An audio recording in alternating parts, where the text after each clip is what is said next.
China is one of the 21st century's most consequential nations. It has never been more important to understand how the country is governed and what its leaders and its people actually want and believe. Welcome to Pekingology, the podcast that unpacks China's evolving political system and the trajectory of China's domestic and foreign policy. I'm your host, Henrietta Levin, Senior Fellow with the Freeman Chair in China Studies at CSIS. This is Pekingology. I am very pleased to be joined today by Dr. Phil Luck. Phil previously served as Deputy Economist at the U.S. Department of State, and he is currently Director of the CSIS Economics Program. We're going to talk about the economic and commercial elements of the summit between President Trump and President Xi in Beijing. This episode is going to drop right as the summit is getting underway, so I should timestamp the conversation. Phil and I are chatting right around May 12th, 4 p.m. Eastern. This is the first of 3 episodes we're going to have on Pekingology, unpacking the big meetings in Beijing. This is the first one. The second one will drop Friday, May 15th. That will be our first ever emergency pod. And I'll be joined then by Jon Czin, former director for China at the White House National Security Council, to unpack the summit outcomes right after they've been announced in Beijing. So tune in tomorrow for that. Now, back to Phil. Thank you so much for coming on the show. Happy to be here. To start, I'm hoping you can tell us a bit about yourself. Were you born knowing you were going to be an economist? You know, about 6 months after, no. That would check. Yeah. I would believe it. From a fairly young age, actually, in undergrad, I wanted to be a college professor, which I was for the first half of my career. I really always loved understanding how big, complicated systems worked. And, you know, the economy is certainly today big and complicated. I'm so thrilled you're here to make it slightly smaller for us. We'll see. Incrementally more comprehensible exactly. is my goal for this conversation. Yeah. We'll see if we can get there. Amazing. Okay, so just diving into the summit, in terms of the economic and commercial issues on the table, what do you see both sides looking to achieve? And then what do you expect will actually be achieved? Yeah, it's a great question. I mean, we're all thinking about that, I guess. Well, early on, I was sort of thinking from the U.S. side that the weeks of news leading up to the summit would kind of drive the things they thought they need to get out of it in some sense. I felt like this was that case in the last summit, you know, where it was weeks and weeks of talk about U.S. agriculture and how bad the soybean situation was. And that sort of led to sort of some of the conversations. The information ecosystem has just been so fractured, given how much is going on, that doesn't seem to be quite the same pressure. You know, again, reading you all and other excellent China scholars, I sort of think that everyone kind of wants some level of continuity and normalcy. I think they're going to want small wins. And in that sense, I think they're going to make, you know, small swings of the bat. On the U.S. side, I think they're looking for purchase agreements, at least things they can announce, whether it be soybeans or corn or other things like that, or Boeings. And on the Chinese side, I think, you know, hopefully I would imagine that they're looking for sort of a normalization of tariff rates. So a lot has happened over the last year, you know, to put it finely. It's been busy. Yeah, exactly. Tariff rates on China have changed a lot over the last year. They went from about 20% at the end of the last administration.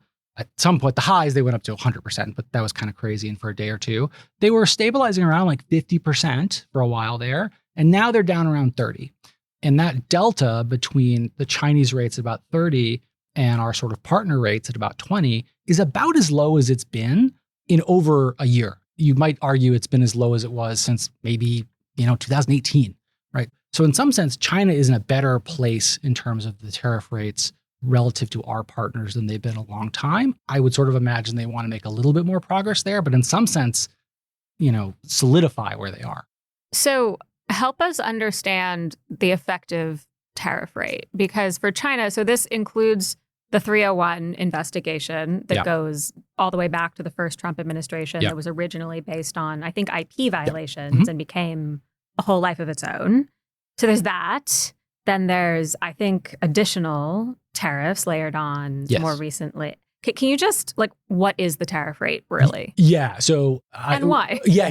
Why is a harder question. I can tell you what it is. So just to go back even a step further, when I say effective tariff rate, basically what we mean is Tariff codes are for all different types of products. Some of them are big in terms of the trade. Some of them are small. So you basically take like a weighted average across like goods in terms of if you buy 50% of all your trade is in one category, you weight that rate at like 50% of the total. So it's an average, a weighted average. How did we get here?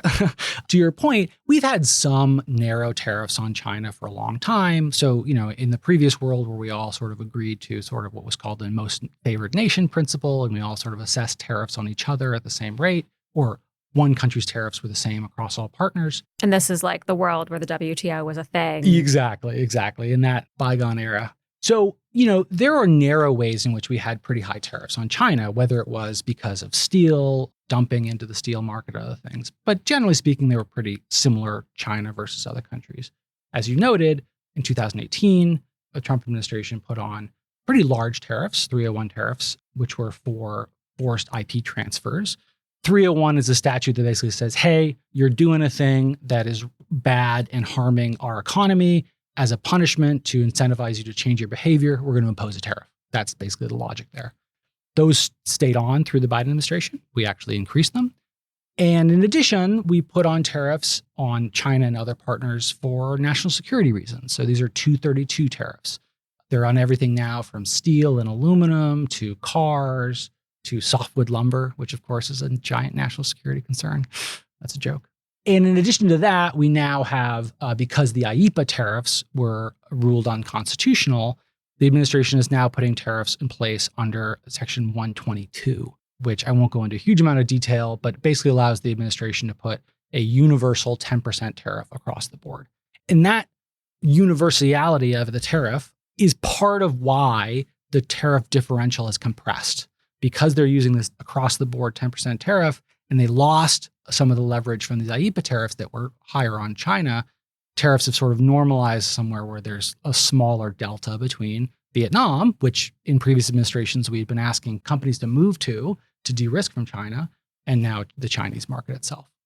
So I think that 1+1 dynamic you're talking about is really important, which emerged as a result of the original Trump tariffs on China, this idea that U.S. companies maybe weren't going to pull out of China necessarily, but when they're thinking about growth, they were thinking about Southeast Asia, about Vietnam, Malaysia, India, other partners of the United States. And the tariff differential was a big part of how those trends started to happen. And I can remember even back then where initially, the Southeast Asian countries were really, really worried about the tariffs on China. They were worried it would be a drag on growth for the whole region.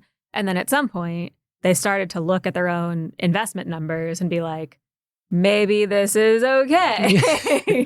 But whispering it because they don't want to get in trouble. Yeah, they still want to complain to us. But yeah, of course. Exactly. But there were real benefits 100%. For the region because of the spread. Exactly. And so now going into the summit, would you expect the tariff rates to change on China from where they are now? Do you see that as part of the discussion? And what could that mean for the spread? Like if it's currently 10%, which is pretty small compared to where we've been, do you think that will change? And then what would the broader market implications be? Yeah, so I'm fascinated to learn. When we're thinking about what are we expecting out of this summit, I mean, if you ask me that question, I'm going to shamelessly punt, but I will it's always say, wise. But what I will say is look, where that delta shakes out will be a super interesting thing to look at, right? I don't imagine it widening coming out of the summit. I don't imagine the Trump administration saying that tariffs have gone up on China out of this. If it narrows markedly, that would be a pretty big deal, I think, because at this point, given the differences in labor costs and just production costs, we're hearing from a lot of industry that they can eat this, right? This is not affecting their calculus in a broad way. So again, if you're thinking about a policy that incentivizes de-risking or even just puts pressure on China to amend its ways of stealing IP, this differential doesn't really do that. To your point, though, what should we expect? Because there are many other tools in the toolbox, and because this administration, the U.S. administration, seems reticent to get into an escalatory spiral and thinking about sort of the rare earth controls, I just don't see them wanting to push very hard on that. And yeah, to your point, there's a reason that trade economists like the most favored nation principle, which is the United States charges the same tariff on steel to every partner, because it doesn't incentivize or it disincentivizes that sort of like tariff jumping, the diversion of trade.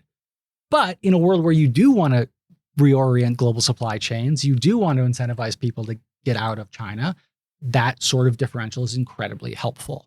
But we are both through the uncertainty we're creating, meaning companies can't really plan for what the tariff rates are going to be tomorrow, and for the degree to which that delta is smaller than it used to be, both of those things make companies want to wait in terms of trying to de-risk or de-invest from China. So that bridges well into this idea of managed trade, which we're hearing a lot about. There's a sense that it's what the U.S. wants to institutionalize in the context of the summit to the degree there is a deliverable verging on structural rather than, purchase commitments, et cetera.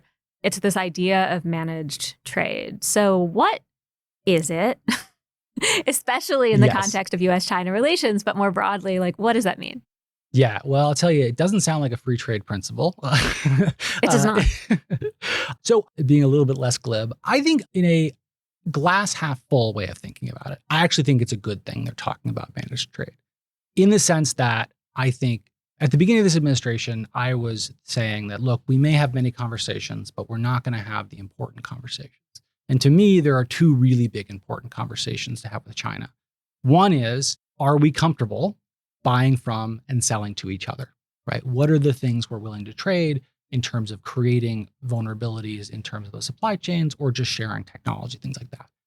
A discussion around managing trade in this way is at least tangential to that.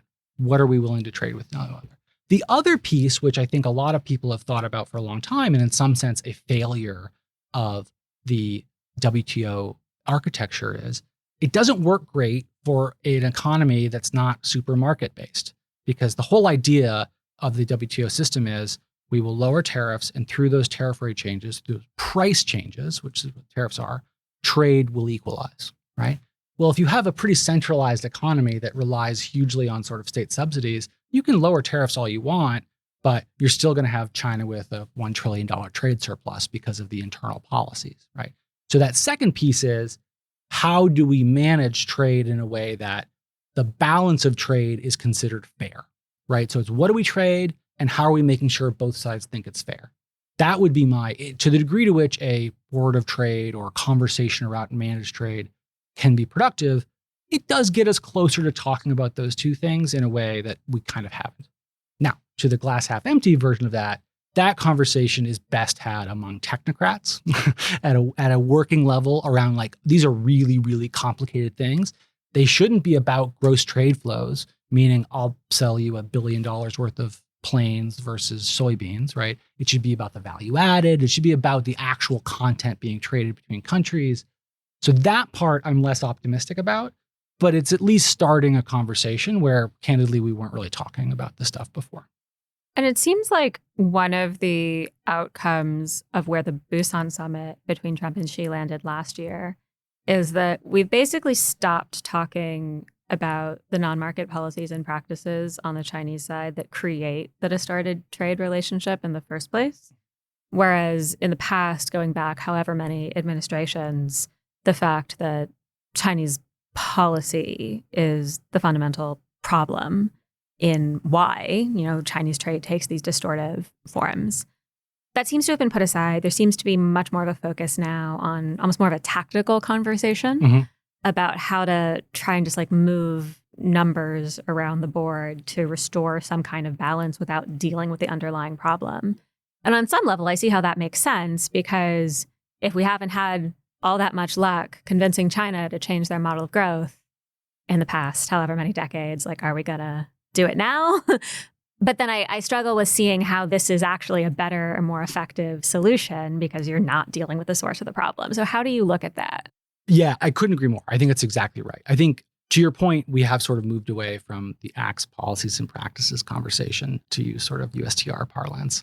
And I think that's a problem. I think, the folks who would sort of be sympathetic to that idea is, look, in the Chinese system, any box you want to draw around what they can and can't do, they'll color it right outside it in a way that sort of defeats your efforts. That's all well and good, but I think that's necessary to sort of build the larger coalition to sort of address these challenges, right? I think right now we have the Japanese, the Koreans, the Europeans, all willing to talk to us about the actual policies that China's taking, that you could build more pressure that way. So I think that's a bit of a missed opportunity. To your other point, to the degree to which it's tactical or sort of very sort of surface level or at this individual trade basis, you're A, not solving the underlying problem.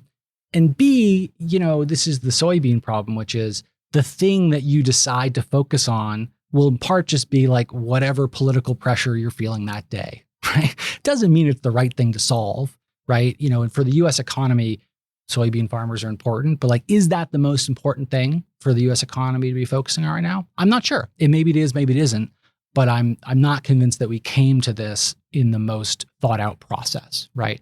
This is very similar to, with this administration, if you want to get your export licenses approved, you need to have the audience, right? So this sort of top level decision making leads to sort of very potentially sporadic decisions that I think a market outcome would not create.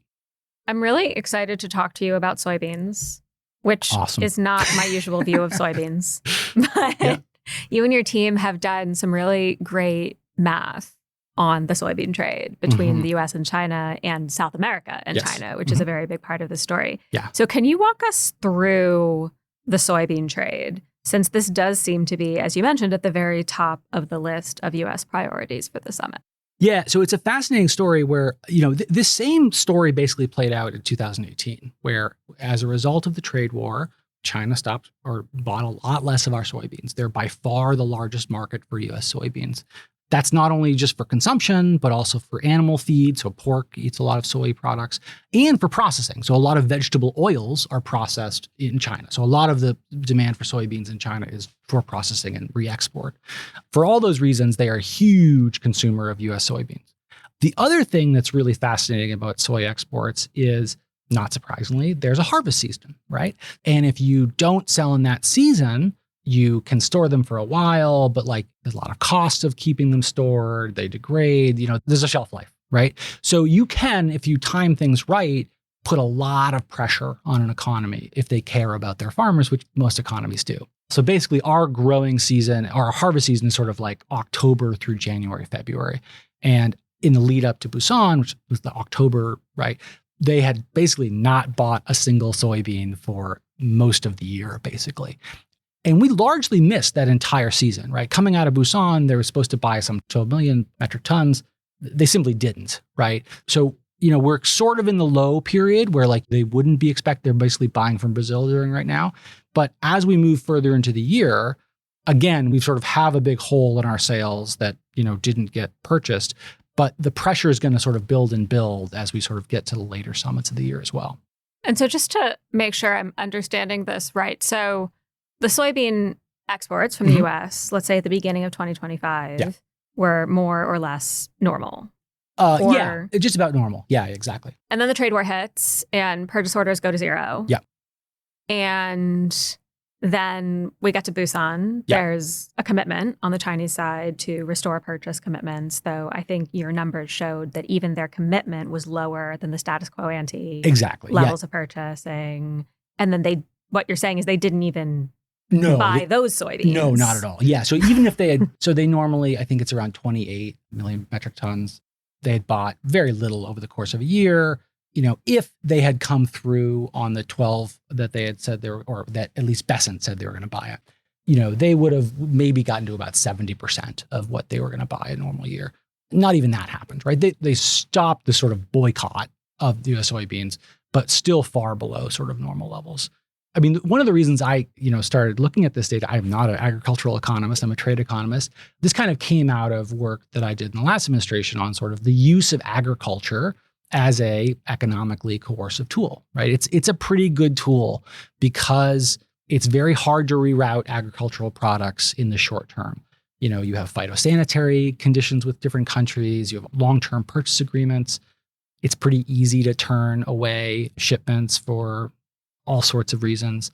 And, people don't like upsetting farmers, right? And that's pretty universal across countries. China, as a large consumer of US agriculture, this is a tool they have, right? And I think one thing that, candidly, US soy industry did not really heed in the first trade war, was they were really over-concentrated on China as a market. And they're sort of seeing that now. And I would say that, I mean, again, hopefully this summit will be such a success that this will all be a thing of the past. But I think this is probably closer to the new normal. Other countries are investing in their ability to export to China, not just Brazil, but Southeast Asia.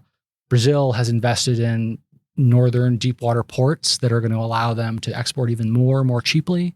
So I just don't think we're going to go back to the old days of China being this really lucrative big market for U.S. agriculture. Yeah.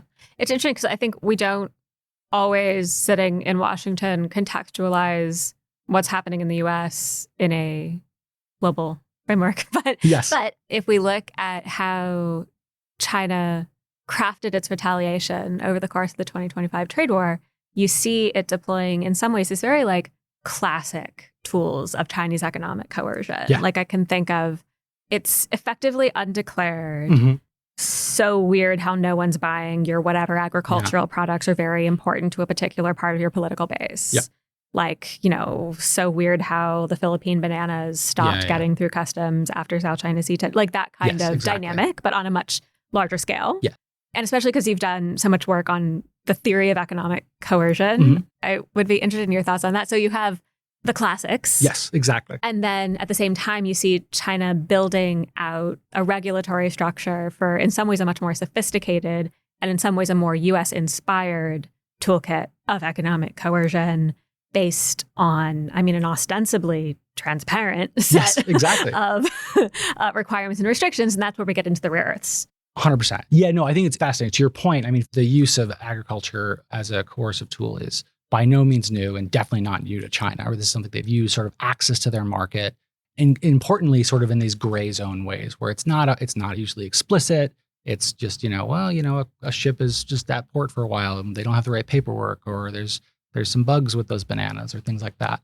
It's a very powerful tool in this sort of, gray zone coercive way.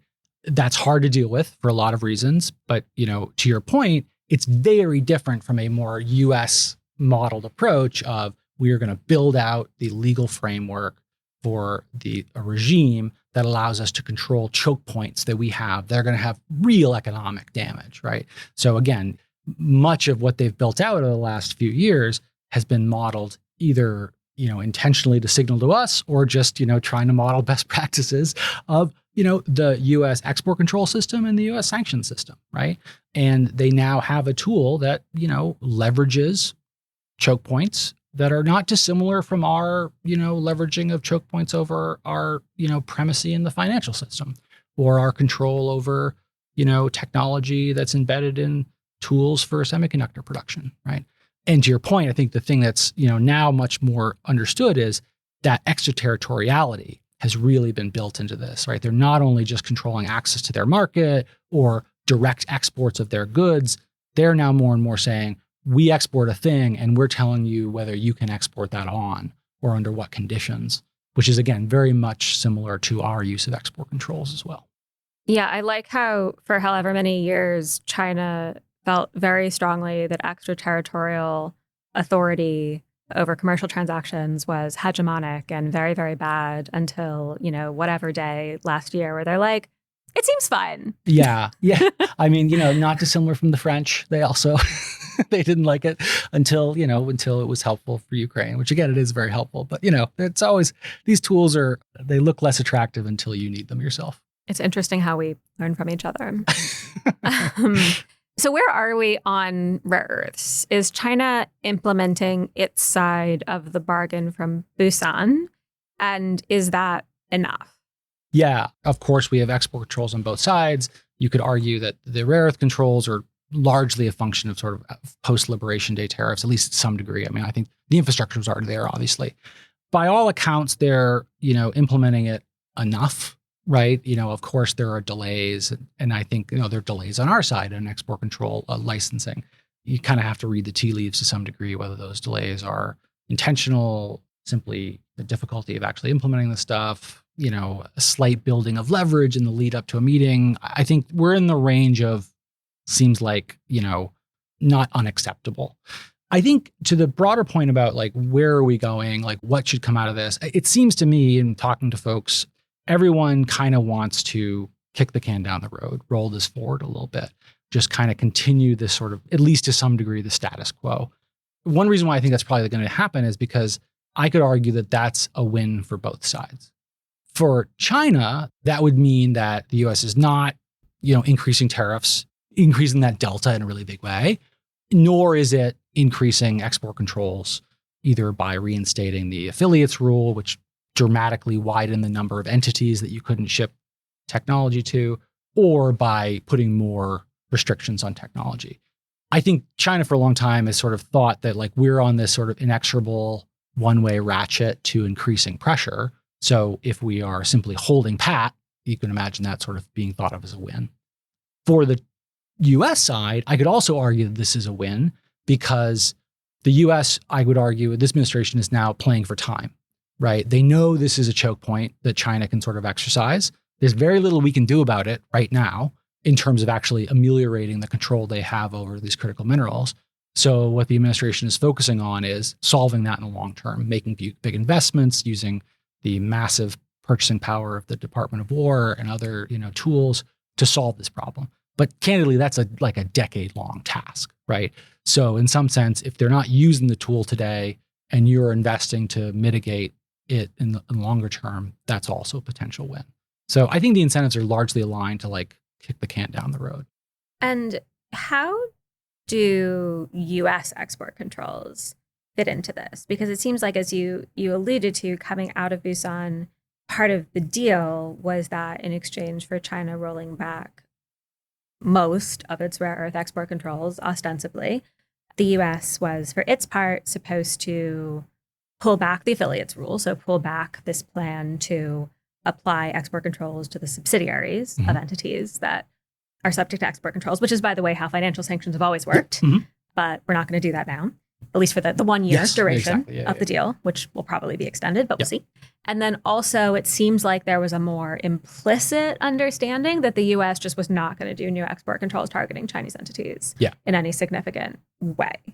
So where does that stand? Do you expect the U.S. to stick to that approach? I mean, all of these arrangements are on a 1 year clock from last October. So how do you see that clock playing out as well, especially in the context of the talks in China this week? Yeah, I mean, so I've seen talking to folks and just reading the news and all those things, I've seen no indication that the administration is working up plans or thinking about sort of ratcheting up pressure in this space. So whether they sort of is to your point, an implicit agreement that we're not going to increase pressure in these ways or not, they seem to have very little appetite for doing that. The Commerce Department, BIS, is doing very little. They're not approving a lot of licenses of products to China, but they're not increasing the sort of their statutory reach or sort of the broader reach. Again, whether that's fear of escalation or purely a difference of opinion in terms of what the right level of controls is. I could certainly argue that there are certainly those within this administration who think that, the last administration got it wrong in terms of the sort of promote, protect, in terms of how much we want to sell goods to China to keep them sort of integrated in our systems or get revenue that needs to go into R&D versus cutting them off, right? I think there's genuine disagreement there. So I just don't see a lot of appetite for sort of further tightening right now.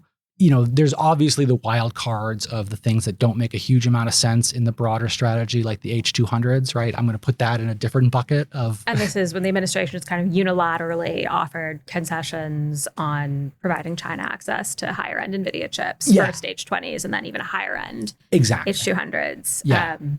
Exactly. Kind of apropos of nothing. Apropos of nothing, or, just the right person getting to the Oval Office or whatever argument you want to argue. But putting those things aside, I just don't see a lot of appetite for expanding controls. The last thing I would say, though, is part of this is not entirely within the control of the administration, though, right? So obviously the summit will be in the control of the administration, but more and more, because the administration has not been acting on export controls, we're seeing more and more legislation be introduced, which is trying to make the administration put controls into place.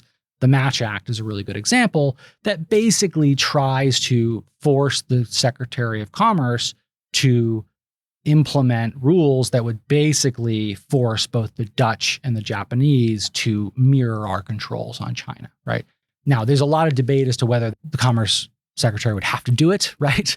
But at least that's one point that, of course, the executive branch is not the only player here. And there's certainly plenty of hawks on China still left throughout the U.S. government. I always appreciate the stories that leak every few weeks about like literally no one in Trump's cabinet supports loosening technology protections. Yes, exactly. And then, clearly there are other perspectives from other people. Yes, exactly. Yeah. Again, what I've been laying out is kind of like what I think is going to happen, what I think makes sense based on sort of the interests of both sides. There's obviously just giant wild cards, right? Like, I know a lot of people in the administration are trying very hard to keep a $1 trillion investment idea as far away from these, discussions as possible. There are certain U.S. automakers who are more interested in joint ventures with China. Boeing would like to sell a lot of planes, and if transfers of certain technologies go along with that, that might be interesting too. So there's a lot of ideas, but I'll be curious to see how many, if any, of those materialize. I'm glad you brought up investment, which has been on kind of an interesting trajectory over the past year or so, where I'm old enough to remember when increasing opportunities for Chinese investment in the U.S. was an ask from the Chinese side that came up in a few different contexts, including, I think, in the TikTok negotiations at some point. And then at some point in more recent months, that conversation flipped. Investment in the U.S. is now potentially an ask from the U.S. side. So this has gone from something China would pay to get to something we're going to pay to get. But honestly, even throughout that whole evolution of the issue, it seems like there isn't a lot of concreteness to the conversation. And we all appreciate, the administration's interest in big headline investment numbers. But like, if I'm a Chinese company, I mean, it seems like this is a pretty horrible economic proposition of putting significant money into an investment where they know that their political license to operate is quite limited. At the same time, I mean, Chinese companies will, at the end of the day, do what they're told to do from the government side. And if the Chinese government feels they can get something more important from, spending this money in the U.S. or acting like they're going to spend this money in the U.S., then maybe that's a trade they're willing to make. But like, what does that look like for you? Like, where do you see actual potential, if anywhere, for more investment from the Chinese side in the U.S.? And is that a good thing? Is that something the administration thinks is a good thing? Yeah, I mean, it's a great question. I think whether the administration thinks it's a good thing, I don't think there's a monolithic view at this point. I think there's probably very divergent views. I mean, as a card-carrying economist and trade economist at that, I do think I have to say that obviously I think more economic integration between our two countries is a good thing, right? I think in a lot of ways, like, trade can be sort of the cooling saucer for worse intentions. And I think we'd both be sort of dealing with each other worse if we didn't have all these integrations. So like that, putting aside all the sort of big security risks, I think some integration is good in that way.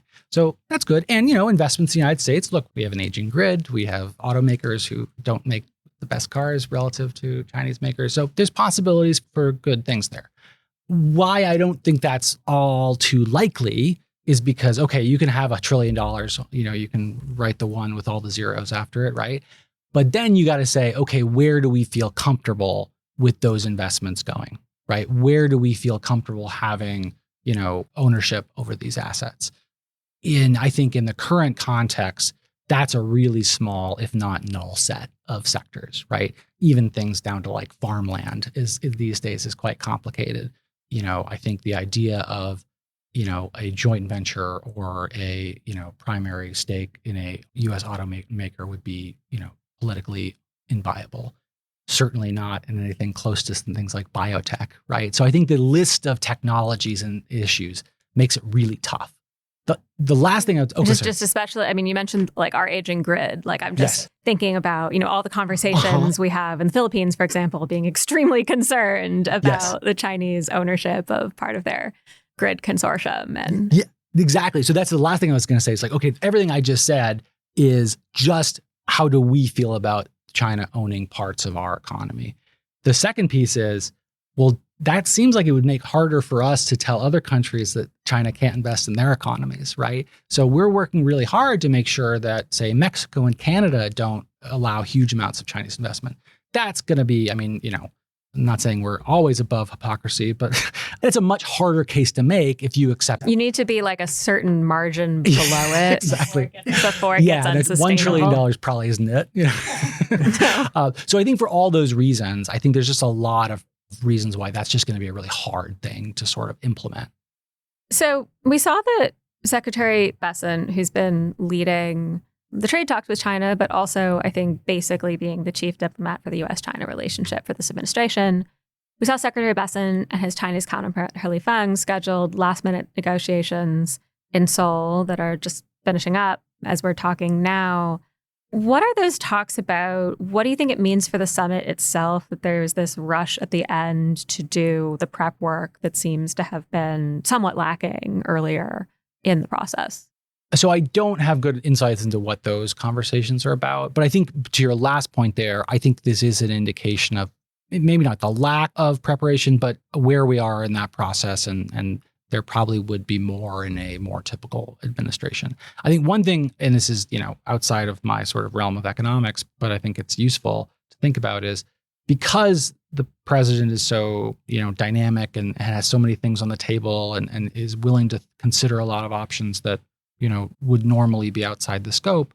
And because the decision-making is so centralized and it really does flow from him, it's really hard to do that pre-planning because you need to make sure you sort of maintain decision space so the president can go in a lot of different directions.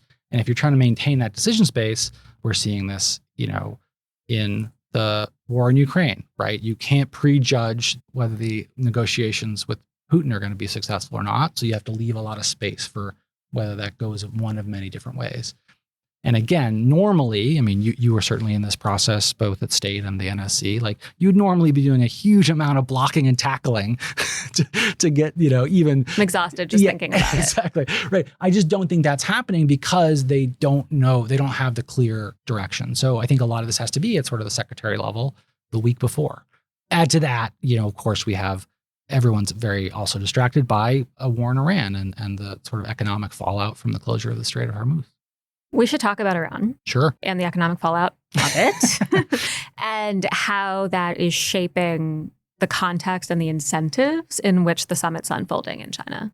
Yeah, it's fascinating. Look, we've had a lot of huge economic shocks over the last, half decade or so. It's hard to overstate what a big economic shock this is. Not only has sort of the law of the sea kind of gone out the window, but the strait that controlled access to 20% of all oil in the world has been shut for basically 2 months. We're talking about hundreds of millions of barrels of oil. That's not just like held up in the strait. It's not in the market, right? This year we'll have hundreds of millions of less barrels of oil than your normal year. That's going to result in much higher costs for everything from diesel to heating fuel to jet fuel to fertilizer. Urea prices, which is a really critical fertilizer, have skyrocketed, right? So the global economy impact of this is A, enormous, and B, going to be long lasting. Like we're not going to be through this until 2027 or beyond. There's going to be food insecurity and a lot of things going to happen between now and then. Well, how it plays into this meeting, of course, it will be a large part of the agenda, I think. I don't really have a good sense of how much, if at all, China is willing to use any of the leverage it has over Iran to make change here. I'm going to say not really.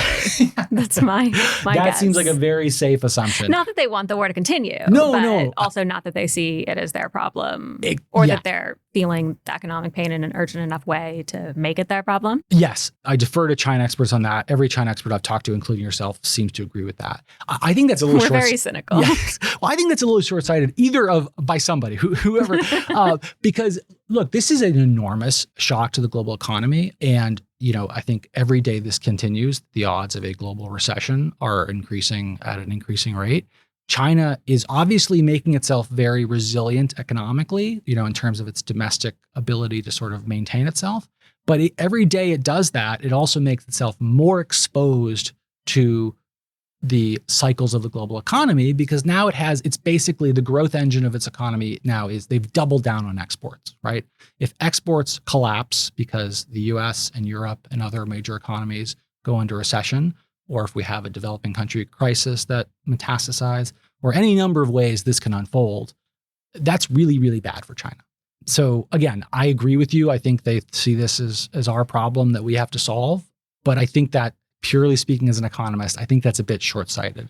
And the last thing I would say really quickly is like they do have a huge amount of leverage over Iran. They are, a huge lifeline in terms of trade with Iran. And especially in things where Iran's going to need to rebuild, it's going to need a lot of machine tools and other things that have been destroyed or degraded. It used to get a lot of those supplied from Western companies through the UAE. I think it might get less help from the UAE in the near future. So China is going to be a really important player economically for Iran in the rest of this year on forward. So again, I agree with you. I don't think they're going to use that leverage, but they certainly have it. Okay, so we're almost out of time. I just want to ask on a final note, what do you think it would mean for the U.S. or China, looking at the commercial, the trade, the economic parts of the summit? What do you think it would look like for the U.S. or China to win? Yeah, it's a great question. I think I said I was going to punt on this earlier, so I'll definitely do that. I would say I locked the door. Yes. I'll put it this way. I think my basic expectations are we're going to have kind of a kick the can down the road summit, not a huge amount of headlines. The administration will talk about how amazing the outcomes are, and we'll check back in a year, and much of that will not materialize. But I guess like on a scale of what's possible, recognizing the swing space is probably not huge. Yes.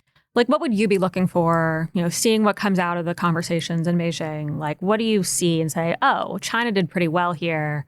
Oh, the U.S. did pretty well here. Like, what are those indicators? Yeah, I think the things I would look for there, I think on the Chinese side, I would say, again, if there's no movement on U.S. export controls, like no further ratcheting, and a reduction in U.S. tariff rates or some head nods towards that, I think that's a huge win for China. I think they would sort of be continuing to sort of solidify a system that if it doesn't advantage them, it certainly puts them in a pretty good spot relative to partners.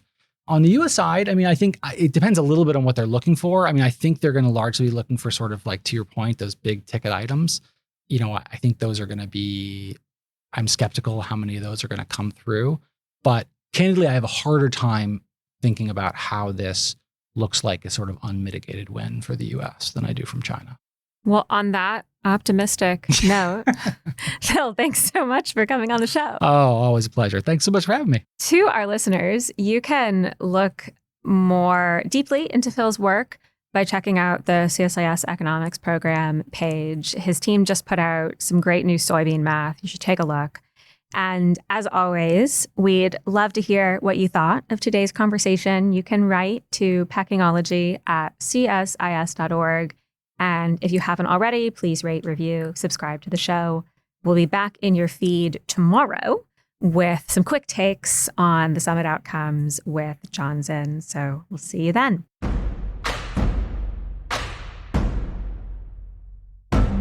If you enjoyed this podcast, check out our larger suite of CSIS podcasts. You can listen to them all on major streaming platforms like Apple Podcasts and Spotify. Visit csis.org/podcasts to see our full catalog.